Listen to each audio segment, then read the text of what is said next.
এই যে বন্ধুরা দেখুন, যেদিনকে দেরি হয় সেদিনকে কি দেরি হয়, বাইরে কি বৃষ্টি হচ্ছে, শীত পড়ছে। আর এই দেখুন না, মায়ের ভাতটা করবো, খাওয়াবো, তাড়াতাড়ি করে মাছের ঝোলটা তাড়াতাড়ি করে কাঁটা বেছে নিয়ে তাড়াতাড়ি করে আমি করবো। আর এদিকে কারেন্ট নেই, দেখুন না কারেন্টটা চলে গেছে। পেস্ট করতে যাচ্ছি, দেখি কারেন্ট চলে গেছে। কি করে ভাতটাকে করবো, ভাত আমাদের খুব নরম, খুব নরম। আর ওই জন্য আমি বলি যে না, আর মায়ের তো টাইমে, আমি টাইমে হতে দেবো না। ওই জন্য আমি বলি না, আজকে আমি হাতেই পেস্ট করে নেবো, হাতে পেস্ট করে নিয়ে আমি খাওয়াবো। বেশ করে হাত দিয়ে করে নিচ্ছি, পেঁপে নিচ্ছি। এই যে কোনো রকমে ভাতটা মাখিয়ে নিয়েছি, মোটামুটি মা খেতে পারবে, আমাদের তো নরম খুব, খেতে পারবে, অসুবিধা নেই। চলুন তার সাথে রান্নাটা শেয়ার করে নিই আজকে। এই যে আজকে করব পটলের দোরমা, মানে ঠিক দোরমা টাইপের নয়, দেখা যাক এই নারকেলটা বাটবো, নারকেল দিয়ে পোস্ত দিয়ে বেটে রান্না করব। এটা মা খেতে, আমার মা খেতে চেয়েছে, বাড়ির মাকে তো আর একটুখানি খালি টেস্ট করাবো, ওটা পরে করবো, কারণ আজকে আর করাতে পারবো না, আজকে মায়ের খাওয়ার টাইম হয়ে গেছে, মাকে তো করতে পারবো না।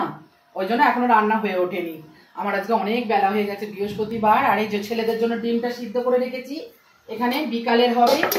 আর এখানে অল্প একটু ডাল আছে, অল্প একটু ডাল আছে, আর আছে চাটনি। আর এই যে মাছটা ভাজবো, মাছটা এই বেলা রান্না হবে। এই যে পেঁয়াজ টিয়াজ সব কোচানো আছে। আর চলুন পটলটা রান্না বসিয়ে দিই, দেরি হয়ে গেছে, এটা ভাজা বসিয়ে দিয়ে আর মাকে খাওয়াতে যাবো, অনেক দেরি হয়ে গেল। আর জানেন তো, এগুলো আমি ছোটো ছোটো করে করে আপনাদের দেখাতে আমার ভালো লাগে, আমি যা করি সারাদিন সেগুলোই আপনাদের ছোটো ছোটো করে দেখানোর চেষ্টা করি। এই যে পটলটা নুন হলুদ মিষ্টি মাখিয়ে রেখেছি, যাতে এটা কম লাগে, তেলটা কম লাগে। দেখুন না, এখনো অনেকগুলো রান্না বাকি রয়ে গেছে আমার। আর ভাতটা হয়ে গেছে তো বটেই, মায়ের ভাত মাখানো হয়ে গেছে। আজকে মায়ের ভাতটা আমার একটু ডিস্টার্ব লাগছে, মনে হচ্ছে হয়ে যাবে। মায়ের মাছের ঝোল আলাদা করেই নিয়েছি, মায়ের মাছের ঝোল দিয়ে ভাত মাখিয়ে নিয়েছি। চল আমাকে খাওয়াই, দেরি হয়ে গেছে। চলো পটলটা ভাজা ভাজা হোক, ততক্ষণ আমাকে খাওয়াতে যাই।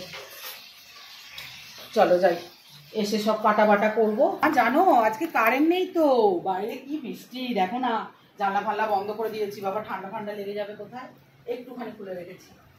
হ্যাঁ দেখতে পেয়েছো বাইরে কি বৃষ্টি?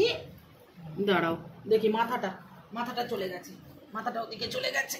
এই আজকে আর তুলবো না তোমাকে, হ্যাঁ আজকে আর ওঠাবো না। এই তো দেখো মা, ভাতটা নরম তো, খেয়ে দেখো, নরম তো। হ্যাঁ মায়ের রুমাল কোথায় গেল? এই যে চলো, আজকে আর ওঠাবো না, হ্যাঁ একটু শুয়ে শুয়েই খাইয়ে দিই। বন্ধুরা কিছু মনে করবেন না, আজকে শুয়ে শুয়ে খাওয়াচ্ছি, শুয়ে শুয়ে খাওয়াচ্ছি, কিছু মনে করবেন না। কারণ হচ্ছে মা না উঠতে পারবে না, আজকে আর তুলবো না মাকে, কারণ হচ্ছে হয়ে গেছে তো, অনেক দেরি হয়ে গেছে তো। মা কিন্তু শুয়ে শুয়ে খেতে পারে, মা তুমি শুয়ে শুয়ে খেতে পারো তো, অসুবিধা হয় না তো।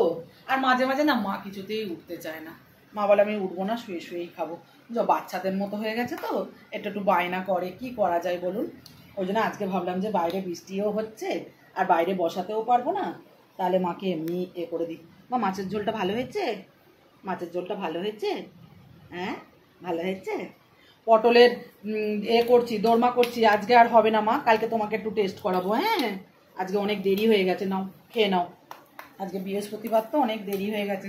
চলুন বন্ধুরা মাকে খাইয়ে নিই, খাইয়ে নিয়ে তারপরে, অনেক দেরি হয়ে গেছে, আবার পরে আসবো আপনাদের সঙ্গে গল্প করতে। ঠিক আছে, হ্যাঁ টাটা।